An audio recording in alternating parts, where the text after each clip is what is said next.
I'm glad you're here to listen to wonderful program coming to you. And please don't forget to subscribe or give us thumbs up. Thank you for watching. Yeah, welcome to the studio. Dr. Choti. For our topic today, I think Dr. Ndim is in. Hello, Dr. Choti. Hey, Daktari. Can you hear Happy me? to see you, Mr. Undim. How are you, Dr. Undim? Yes, happy to see you again after a few days. Yeah. We have not met for maybe in the last three or 4 months, I think. Yeah, it has been a while. Welcome back. I know you are gearing to Christmas, and we want to talk today. Is 100 days since President Ruto assumed the office, and we want to look at promises made and promises kept. But first of all, Dr. Choti, you need to. I know the president was around, and tell us. And you were the chairman of that meeting. Yes, the president, Kenya's president, was in the United States for a meeting. There was a meeting of African and USA leadership summit, whereby the president of the US, Joe Biden, invited all heads of state, African heads of state. The entire continental leadership was here in Washington, D.C.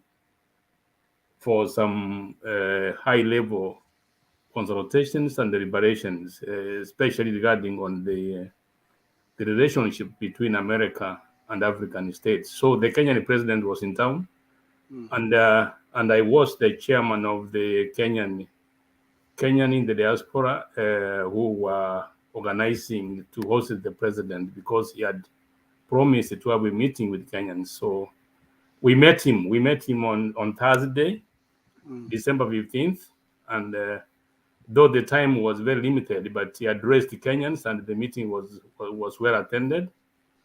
We had many Kenyan diasporans traveling from as far as Minnesota, Seattle, California.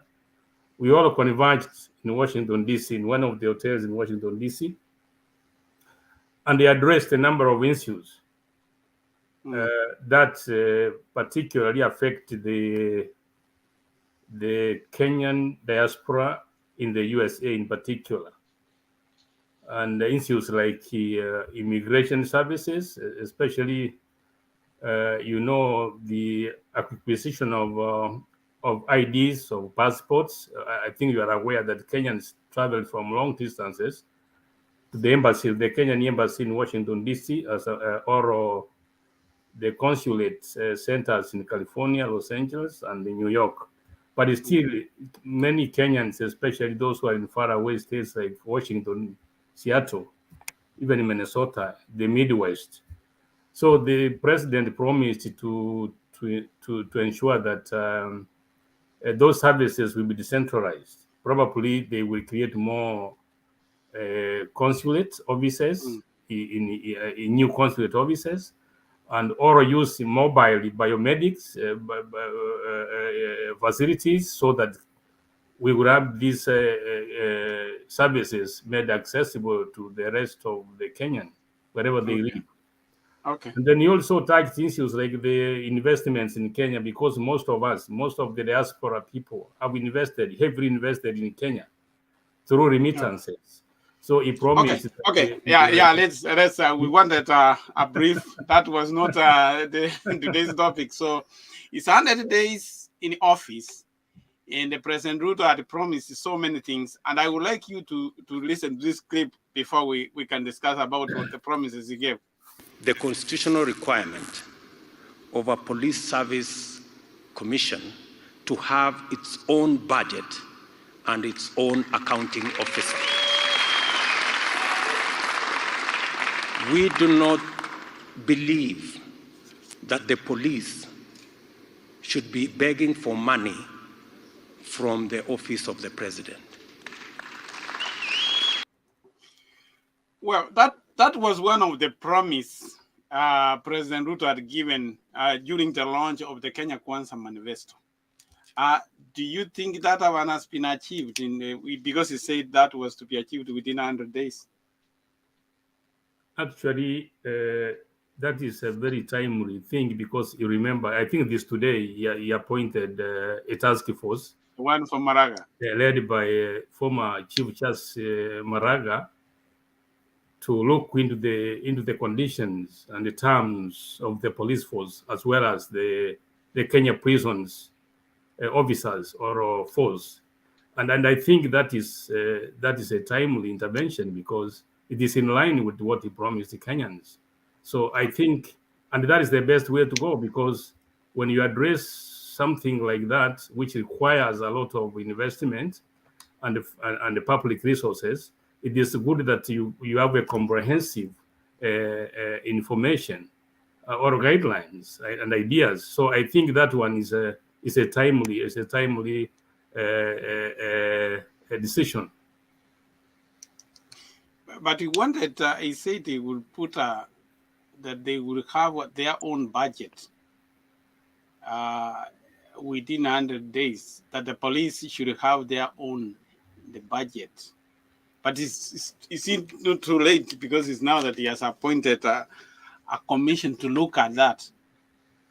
But you see, when you are a politician promises and actual delivery is like day and night. Sometimes talking is easier, but walking the talk is where problems are. But I think you cannot command issues which require policy and even constitutional amendments or adjusting the law to align the law to what the leaders want. They don't just happen overnight. Okay, Dr. Nim, what do you have to say about that? Well, I agree with my friend there, Dr. Charles Joti. We need really to look overall on the first 100 days in office and measure it with his rhetorics while he was on the campaign trail. There are fundamental things that we expect to happen within 100 days, especially to the people he promised so much. While we are looking at those policy issues like the police force, I just recently came from Kenya a few days ago, and I can tell you that the Holabaroi, the hustler nation that he mobilized and who woke up very early in the morning and voted for him in August, are getting disappointed. The disappointment is not because of the policy that you are alluding to. The disappointment is coming from the crisis, the economic crisis that they are feeling. So if you ask those hustlers whether they are better off today than 100 days ago, they'll tell you they are worse off. They'll tell you the cost of living is skyrocketing. They'll tell you that the cost of living is really much more than it was 100 days ago. And the only explanation they can say is because they have a new president whom they woke up very early in the morning to go and vote for. And that's what I want to allude to.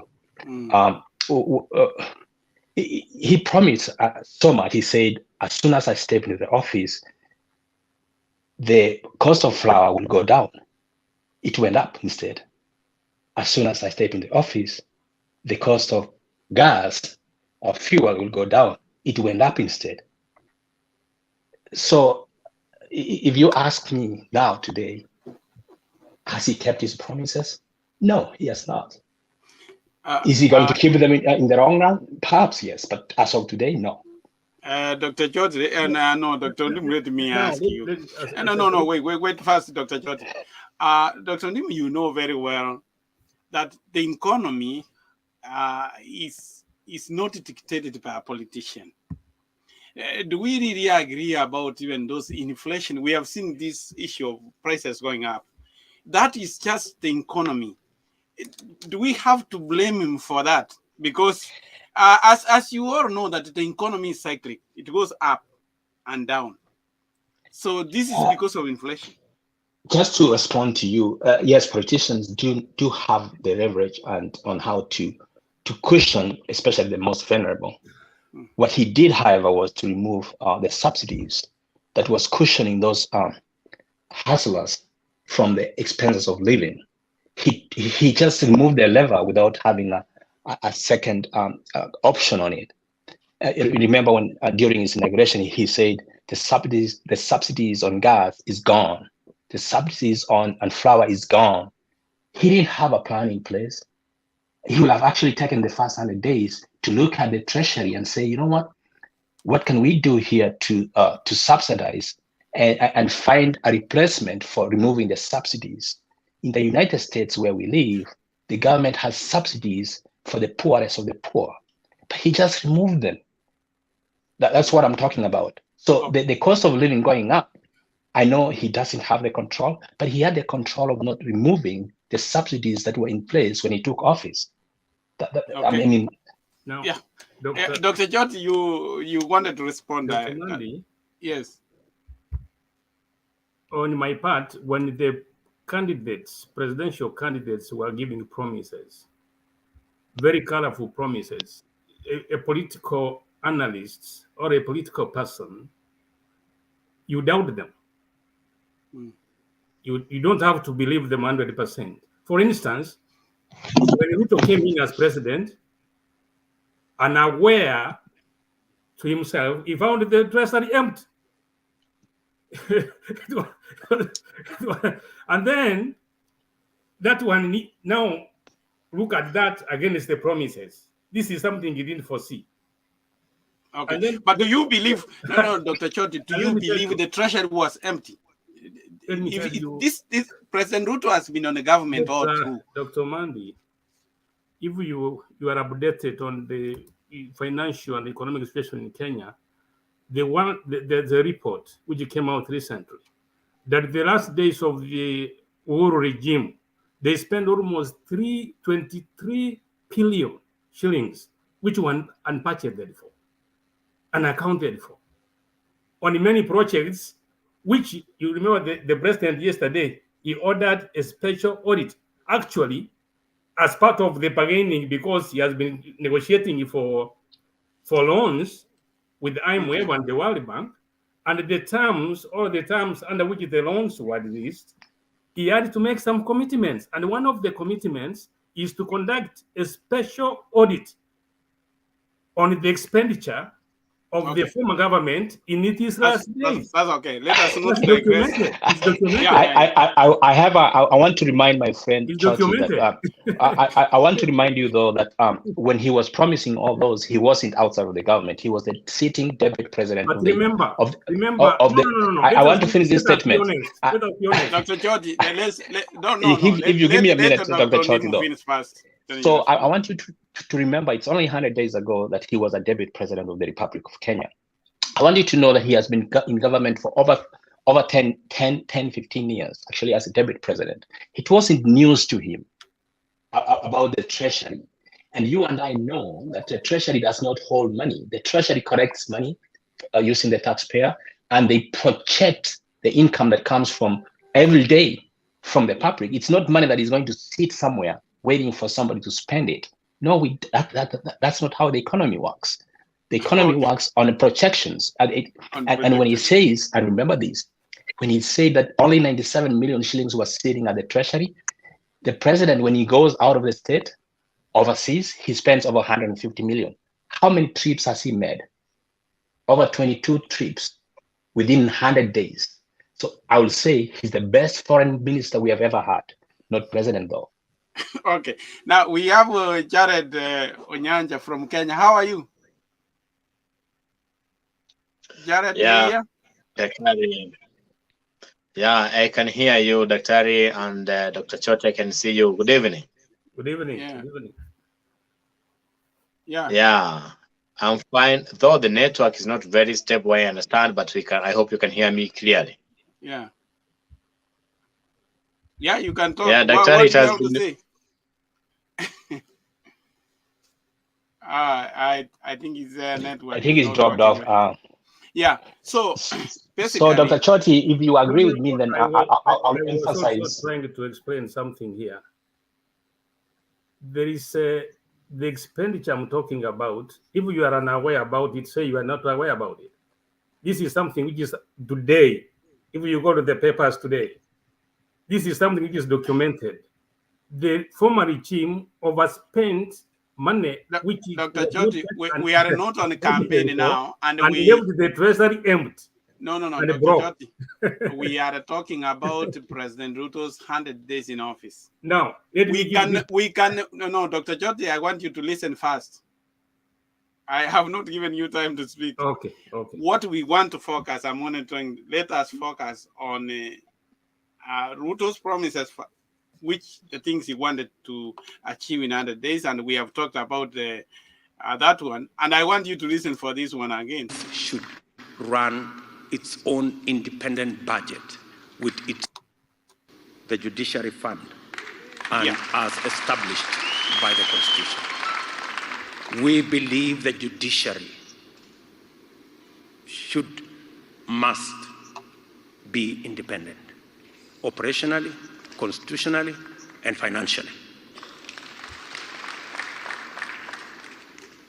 The 2.5% of the budget required to run the judiciary will be made available to the judiciary. Well, about that one, how far has he achieved or not achieved that, Dr. Lim, about the judiciary? I think for the start, I think I can give him credit. He started off well really on the first week. He did allow those who were the judges who were selected to sit. I think he did well, and I think he has started really well with the judiciary. Although we have seen his hand in dropping some cases in court, but it's a mixed bag of success here. The success he has allowed those churches who are not seated to start to operate. I think I give him credit for that. And he appeared to be on the right track until recently, when we started seeing that the judiciary is dropping off. I mean, the prosecutors are dropping off cases for high-profile close friends of the president. The perception is reality, as you all know. In any justice, it appears like if you are very close to the president, and if you are really well connected, then even if you are a criminal, and then your cases are dropped off. So I would say it's a mixed bag of success there. Number two, according to what he said there, that's the clip you just played. He said that the judiciary will have its own budget, and without pegging it from the federal government. Hopefully, it's going to occur that way, because in the previous regime we saw how hard they were, especially on the former Chief Justice Justice Maraga.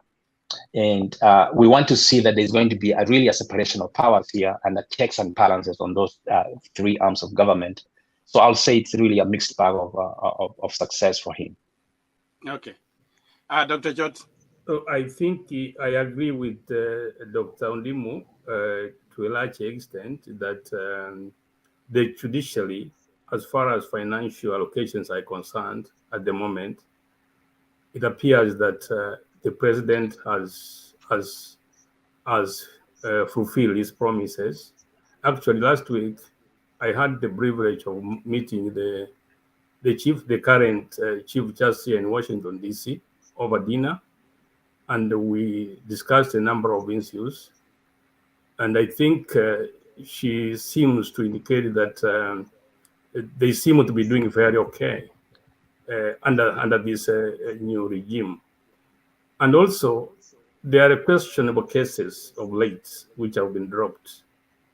And I think we may want to know what is exactly happening, especially from well-placed people like the Law Society of Kenya, the legal fraternity, whether those cases really, was they serious cases? Were they framed cases? Because we want to understand and have evidence whether it is the friends or allies of the president or all politically correct individuals who are being favored by the system, or these were cases probably which were politically instigated by the former regime. I remember there were some politicians like for instance, the current vice president, in the former regime, he used to be arrested on every Friday and released every Monday. Meaning that is how the former regime was handling corrupt cases. So, I mean, there's a lot of politics in some of these cases, such that we need, if possible, an independent opinion so that we know exactly how to. We want to summarize, Dr. Choti, so that we can talk about other issues. Onyancha, can you hear us? Yes, I can, Dr. Once again, what can you say? It has been. Basically, I know you have discussed a number of issues so far, but on the section of judiciary, as it has been said by the two doctors, is that somehow the government that is under the regime of Dr. William Ruto, part of the promises he made on the judiciary has achieved.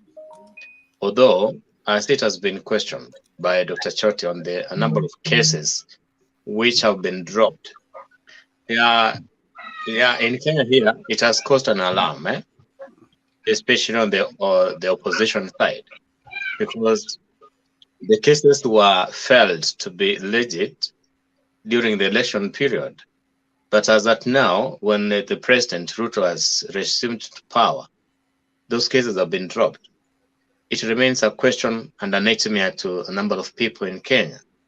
So, as it has been said, it is prudent enough for the people who are well placed to explain well why the cases have been dropped.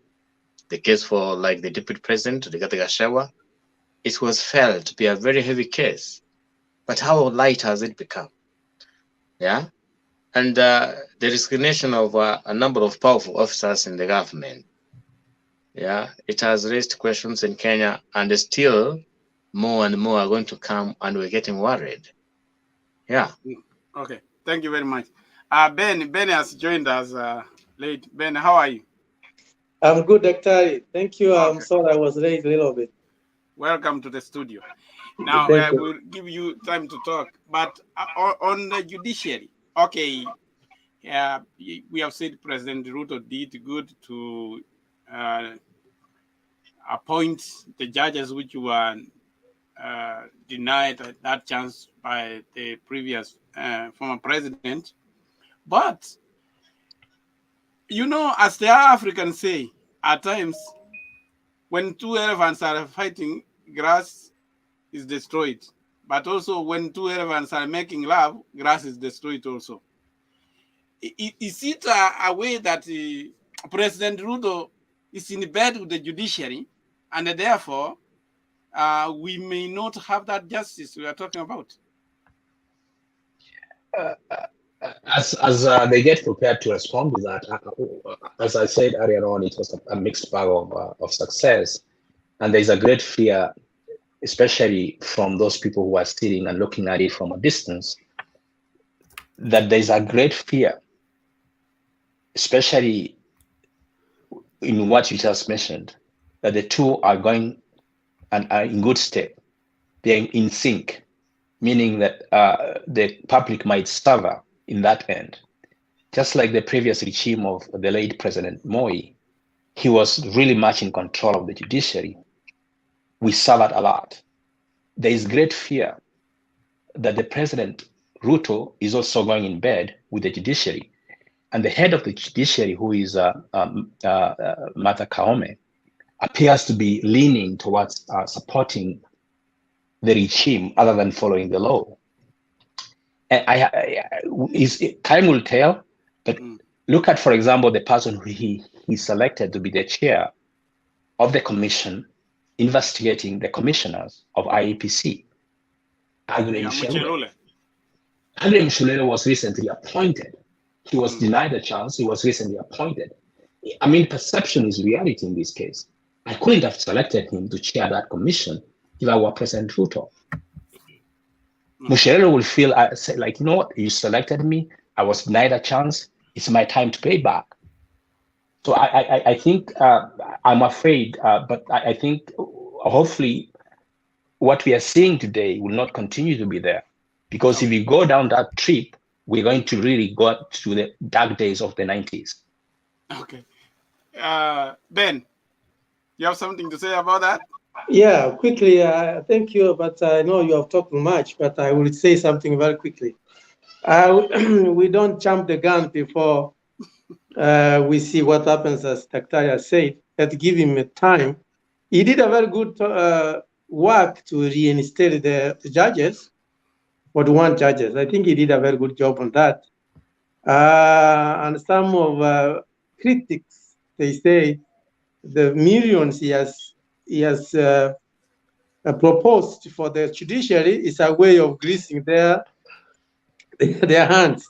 But I would say that the best way to give him time, I think he has started in the right foot. But don't forget, these guys are professionals. We will ask the judiciary to be professional. In America, every party comes in, they elect one of the judges. Some of them, they lean towards the party, but they are very consistent of the Constitution and the rule of law. Okay, thank you. Dr. Chot?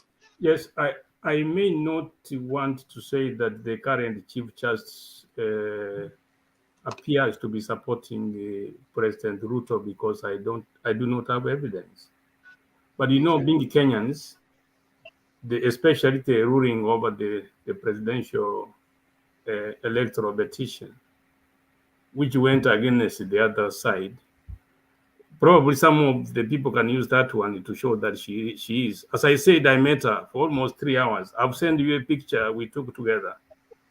This is somebody I've not known, but we discussed even the case, even the presidential petition, actually. We discussed most issues.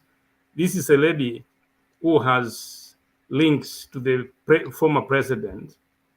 And actually, it was the former president who brought her to be where she is, if you follow that kind of thinking. But I found her to be fiercely independent. She has a very independent opinion in many issues, actually. Let me say that sometimes we may quickly be using the preconceived perceptions. So let us give her time. Let us give the judiciary time. And I do not think that President Ruto, at any given time, will be like Moi was. Remember, Moi was a one-party dictatorship. He was law himself. But today we have checks and balances. As I said, we have constitutional bodies. We have the Law Society of Kenya. We have powerful checks and balances. It's not easy to manipulate the judiciary easily the way Moi did. Okay. I think we have talked enough about the judiciary. Let's listen to another promise. Can run its course, deliver justice, and the kind of spectacle we see in Kariobangi demolitions.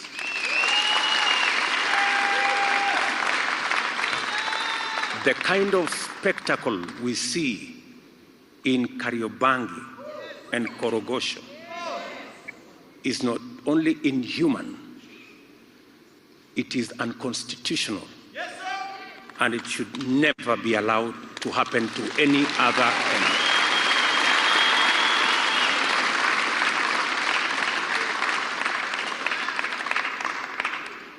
Kenya Kwanza will end ethnic profiling in the issuance of identity documents. And we will specifically establish an administrative appeal tribunal to ensure a fair and transparent process in the registration of persons with clear appeal procedure of not. Yeah, there's that clip he was talking about that he would stop demolition, unauthorized demolition and eviction. That's what you heard about Korogocha and what. How has he achieved that? The demolition of houses. You get that? That's one of the agendas of the. That he will stop demolition of houses. I think Dr. Mandi, that question probably you may want to reframe it differently. Some of the things he's promising, I think not all of them will be accomplished within 100 days.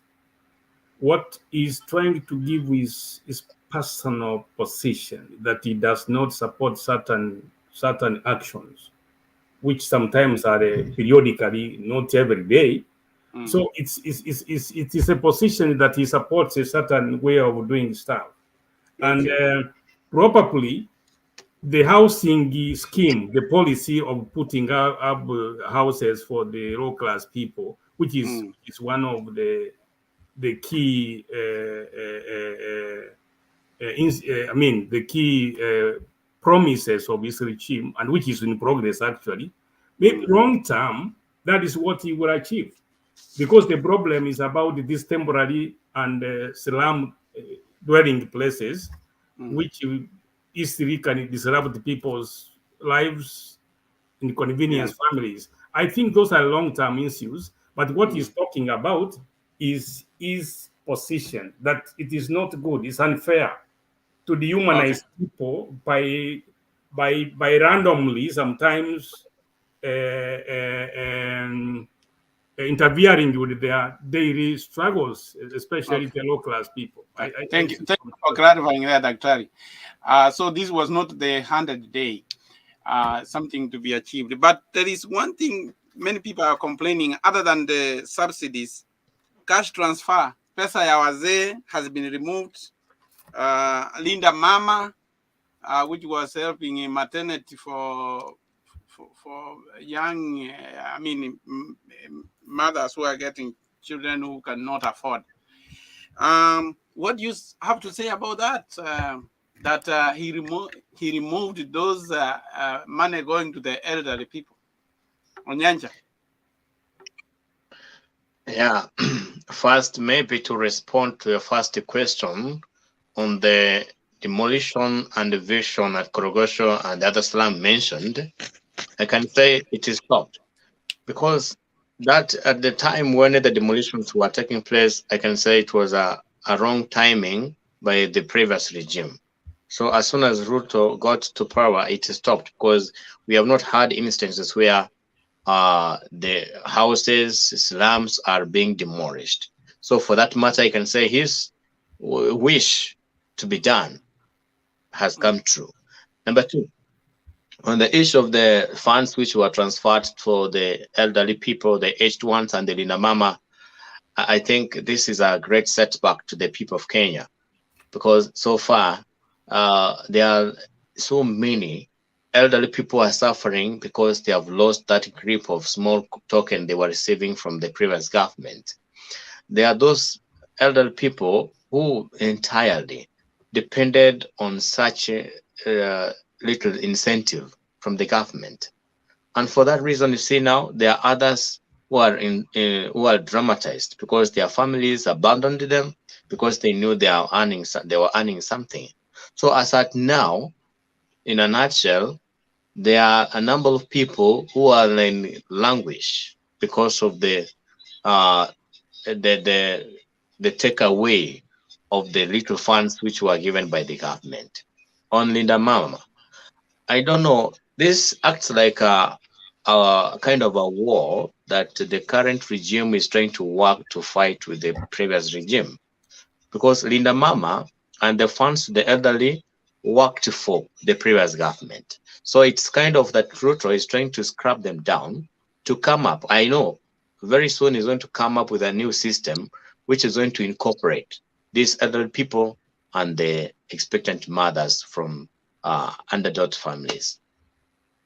Thank you. Dr. Rim. Yes, I may maybe repeat this as I said at the very beginning.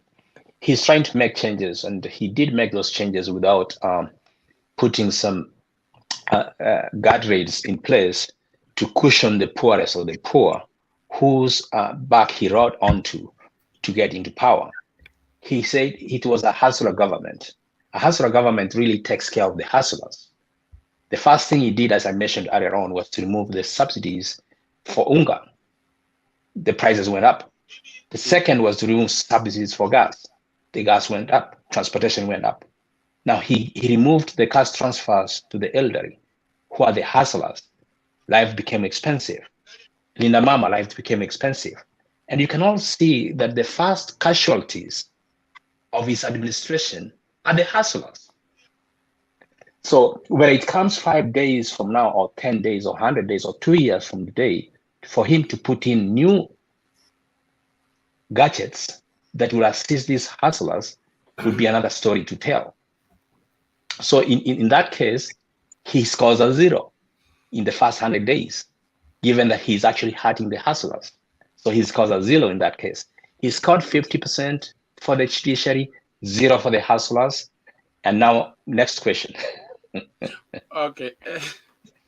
Now, the thing is, you know, the money which was being transferred to the elderly was actually refarming the economy, because that money was that's the money which the elderly people get, and they buy things from the shops, so they rejuvenate the economy, which means we are going to collect less taxes, actually, because the economy, there's no money in circulation.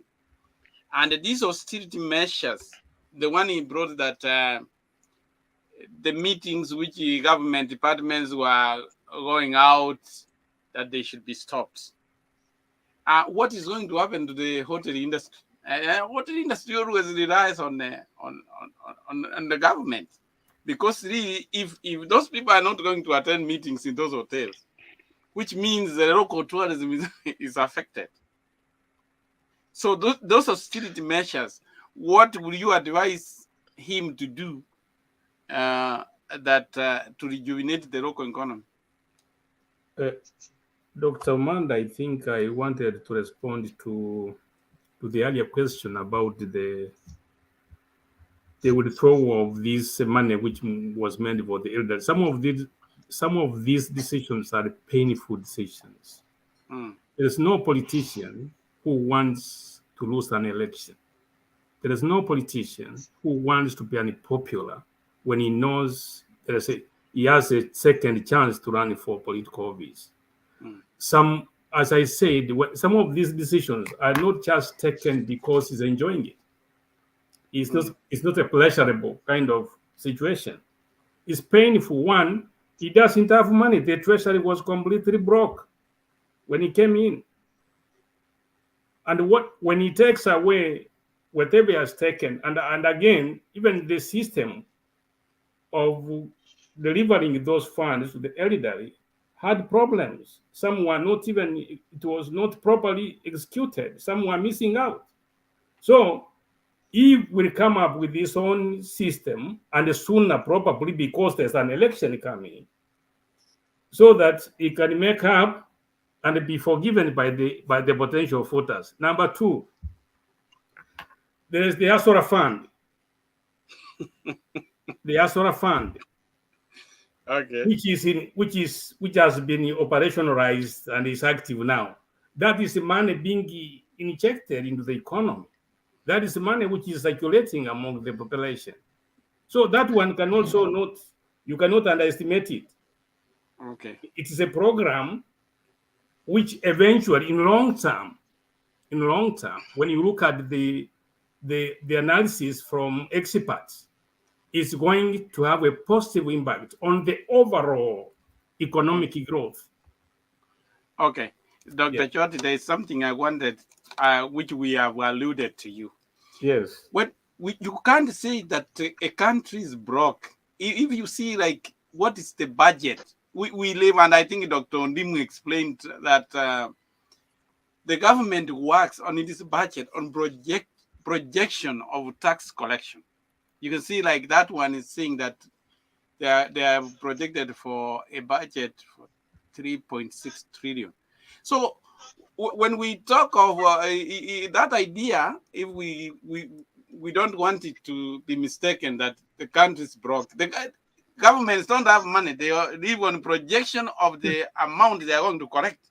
So there's no treasury. Even in the United States treasury, the government can only print money on the projection of the. So, Dr. Choti, I think that I want you to correct that Now, saying a government is broke let, is as if the government has a heap of money somewhere. let me tell you, let me say this, Dr. Matt, I'm not an economist, but from the knowledge I have, the Kenyan budget, even the budget they are working, they are, especially the last financial year which ended, they had actually they had exited by billions the budgetary allocations, and at the moment,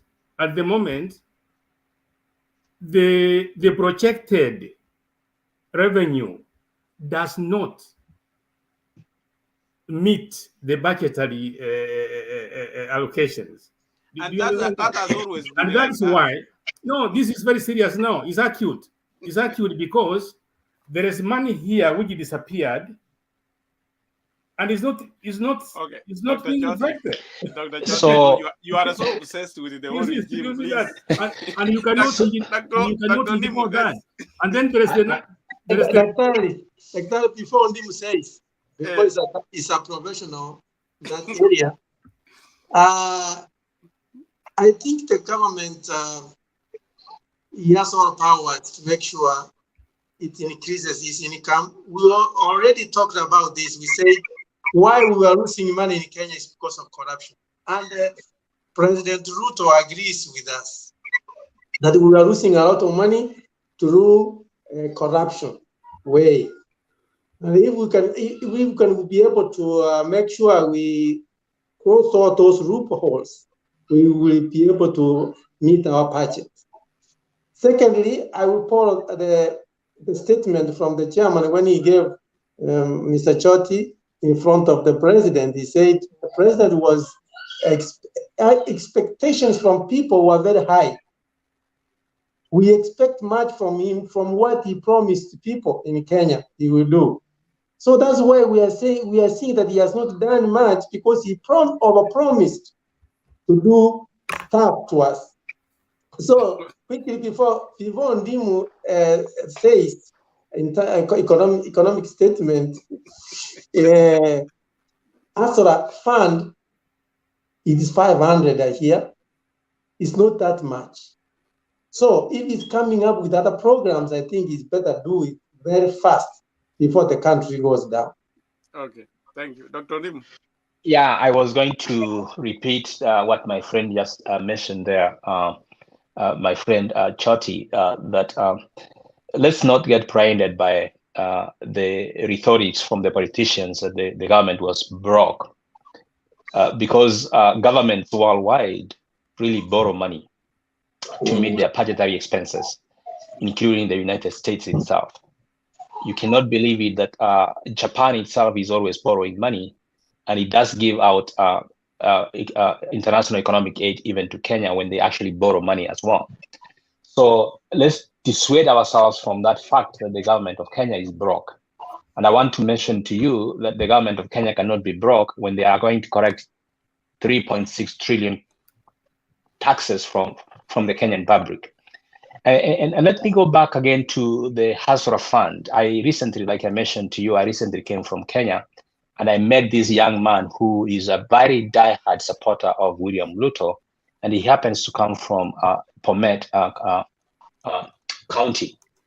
Very excited young man who said that he was able to get 1,000 shillings from the Hasra Fund. It was a quick. You go on your phone, dial star 254 hash, and then you get 1,000 shillings. But you know what he did? 1,000 shillings wasn't enough. What he did was actually to repay it back quickly, so he can actually increase it to 5,000. And as we speak today, nobody who has received the Hasra Fund, it won't make any difference in anybody's life, because a transport from Kisii town to Nairobi itself is actually 800 shillings. So if you're telling somebody you are giving him transport to refund with interest of 8%, then you should be lying to yourselves. And the other thing I want you to look at is this. We are taking away 3,000 shillings from the elderly, the poor, and giving $1,000, shillings to the poorest of the poor. Does it make sense, really? And you say there was no money? Where did the Hustler Fund come from? And then you are giving the hustlers 1,000, denying the elderly, the poorest of the poor in the villages, their 3,000 shillings they were receiving. How do you explain that, Choti, when you say that there was no money and that's why he was cutting it? Where did he get the Asra fund from? 50 billion Kenya shillings. Can you answer that? Was that from out of the blue? No. I mean, how do you explain it? Let me. I thought. Yeah. Next, Dr. George, before you answer, I think I see Onyanya has been waiting. That's just a second. Just hold on. In seconds. I think the Asura Fund is different from the kind of money which was being paid to the elderly. This one is like credit kind of money. And even in America here, when you get credit from a bank, sometimes they begin by giving you some little money. And then they see how you manage it, and then they increase it. Depending on how you manage the fund, quickly it can grow into big. That's how credits go up. It's an investment kind of thing. And I think Ondimu may even understand that better than me, because those two funds are different. It's like day and night. But the latter one, that's the Asura fund, is more progressive, is more discipline and saving oriented than the other one. That's what I can say. Okay, thank you. Onyanja. Dr. Choti, I respect your opinion, but I think we need to set some records very straight. Let us not be doing each other here. Let us be very, very categorical when it comes to issues which are to be discussed straight. On this matter of hustle fund, I can say in Kenya here, we are living in moments of lies, and lies. We cannot whatsoever compare the 500 shillings given to the hustlers to 6,000 shillings which was given to the elderlies. Let us not try to cheat one another here. What can you do with 500? And what can you do with 4,000? These things are too different. You can use 4,000. You purchase a goat. Yes. You look for means to pay back the goat. That is the money you borrowed from that. If you borrowed that 4,000, you can pay it back. But you have a goat you can look at, which will bring back more and more goats in the future. But 500, that is only 2 liters of fuel. That is only 2 liters of cooking oil. That is, you cannot try to budget 500 whatsoever. So in this matter, these things are not comparable. Dr. Please, it is not comparable. This is a total lie. This is conmanship, whereby the 8% they are charging, who is going to take care of that? How are we going to account for that? So this one is just a total mess when it comes to the economy of the country. The 6,000 to the elderly was far much better than this one. So, Onyanja, if you were to say, how would you wish the Hasara Fund to be if it has to be effective? The Hasara Fund, Daktari, was to be very objective, not given to everyone as long as you have a cell phone. The ability to pay back is one greatest factor.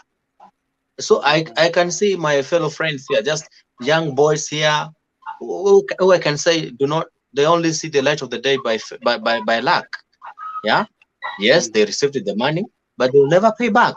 If you read the magazine or the newspaper yesterday and today, they said that 40% were to pay the money back, but they are not paid. And trust me, what I hear from what they tell me, they won't pay. What will happen? The magereza mengi yatengeneza basi ndio wapeleke huko for only 500. So what I hear you say, you wanted this to go to few people, not to everybody. I can say this, Dr. As it was projected by the other coalition, the 6,000 was to be more of importance because we are given money in a group setting by the people you know each other. You borrow the money, spend the money, and pay back as a group. this individual thing will not be very easy to be tracked. Okay. Yeah, Ben, you wanted to say something? Yes, I think after listening to Nimu and Daktari, the approach I think is good, because if you see there's an organization in Kenya called Tara. I worked with Tara. I took 5,000. Actually, I paid back 7,000. Then they gave me a loan of 15,000. Oh, it was progressive. Now I have 100,000. I think you got what I was saying. Yeah, that's what I was saying. Yes. So the approach on Nimu is very, very business oriented. In that, if you start with 500, you get 1,000. You go to 15. You go to 5,000, 10,000. It's better than this. How do you call it? The freezer. Freezer, they charge you a lot of money.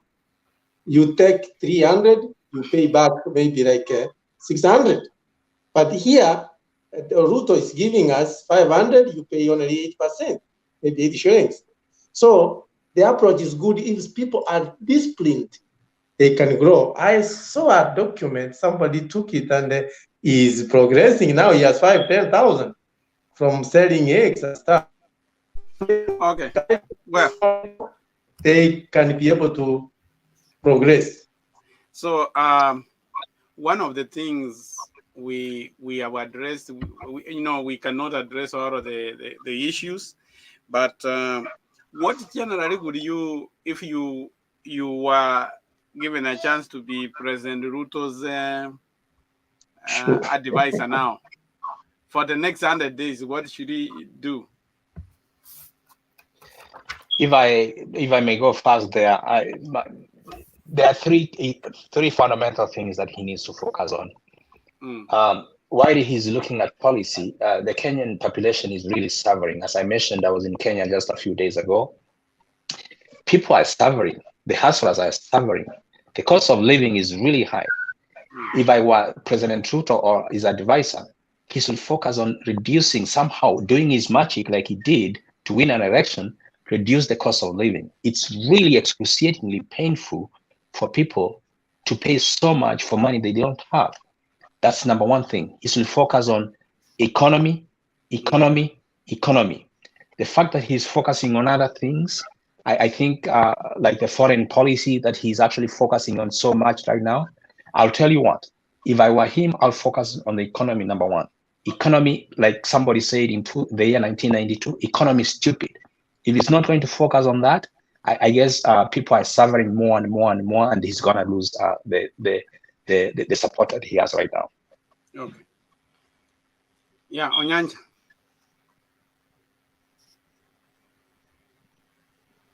Onyanja, you have something to say? Okay, Ben. I don't know. Onyanja is not here. I think as Dr. Ndimu has said, let him focus on how to make the life easier and reduce the cost of life, especially food, these basic needs. In America also, you see, this is worldwide now, even food here is very expensive, but the president is trying very hard to make sure that it's easy for people to borrow some of the stuffs. So if the Ruto, I would advise him that with the EC economic staff committee and the team he has, to make sure the life of common people is making it easier for the basic needs. Okay. Dr. George. I think as the others have said, especially what Ondimu said, the priority for Ruto should be the economy. Because that is where everything is anchored. Right.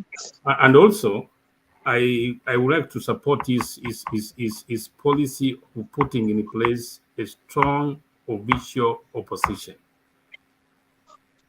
so that we have a structured political system which is strongly structured, not like the one we have where somebody is running out there as an opposition leader. You can join the government anytime, come out of government anytime. We want to have institutions.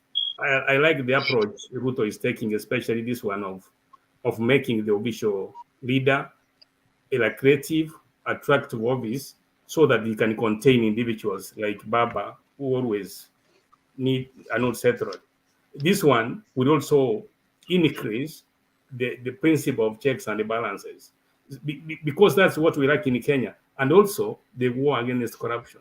The war against corruption cannot be won by statements, by political declarations. It is structures. It is constitutional structures and the rule of law that must fight impunity. Those are the rule of law and the economy.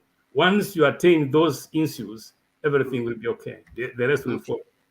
Okay, thank you. Yeah. Onyanja, are you hearing us? Yes, I can get to maybe to inject a word. As they have said it, is that the government should focus basically on economy, and also very soon I know we shall be watching clips on corruption. So the government should also work on systems on how to control any gonna be emerging issues of corruption in the government. For that, we shall control wastage of the government resources. Good. Yeah, actually, and I think President Ruto needs to be more positive. You know, you cannot be talking like the economy is bad. We need hope. We want hope. Even you see, this is what President Jimmy Carter did when he was in office. He says things are hard. Even I'm not going to put the Christmas light in the White House.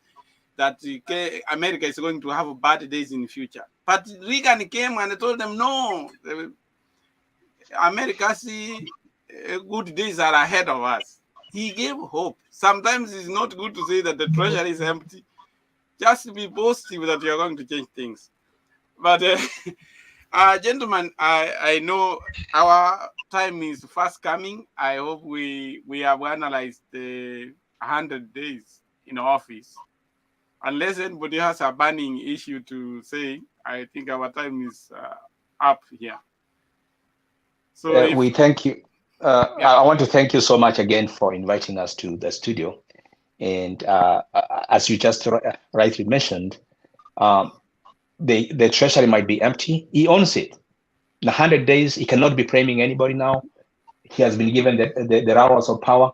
He has to turn it around. That's what he promised us. And I know he has the energy. He's very smart. He's going to do it. Okay. Good. Yeah. Any comments? Yeah, maybe next time we talk about his visit, how they came to United States of America. We need to, next time we talk about it. Oh, we talked about it before you came. Oh, okay. That was a brief statement. Probably we can go into details because the diaspora people gave him a document. Probably you may want to know what was in that document and many other issues. So, no problem. We'll talk about it next time. In nutshell, then I will say something about. I listened to this lady who used to work in the international body. He said about the way the head of states, they were invited, they were not even consulted. I listened to it. I said, maybe it was not successful, but next time we will talk about it and see, was it successful? The money they were given, are they going to change? And what impact will it make to our people? Okay, and actually one of the issues we forgot, maybe we can talk next time.